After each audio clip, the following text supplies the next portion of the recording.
Nongeye kubasuhuza abakomeje kudutega amatwi mbahaye ikaze mu kiganiro cyacu muri aka kanya. Bamwe mu bagabo mu karere ka Huye kuri ubu ngubu baratabaza ubuyobozi ngo bafashe bagobotore akarengane n'ihohoterwa bakorerwa n'abagore bashakanye bikabaviramo kwahukana.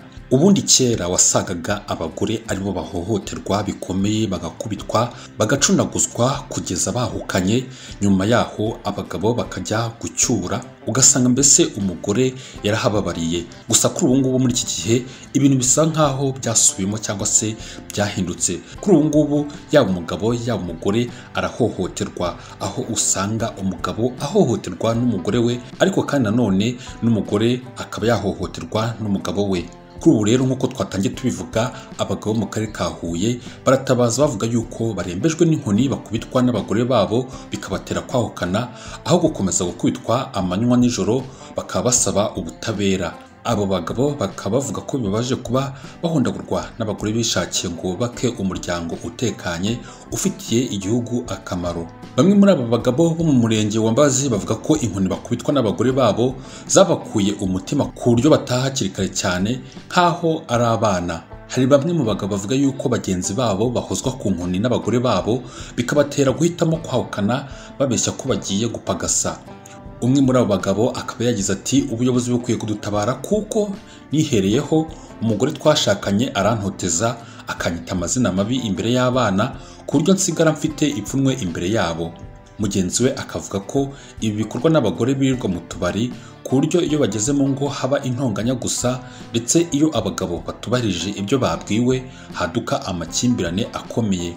Ahangaha akaba agira ati ikibazo cy'abagabo bahohoterwa hano iwacu kirahari kandi giterwa n'abagore bajya mu tubari bataha bagatangira guhohotera abagabo, noneho aho abagabo kujya kurega bahitamo kwahukana bagahunga urugo.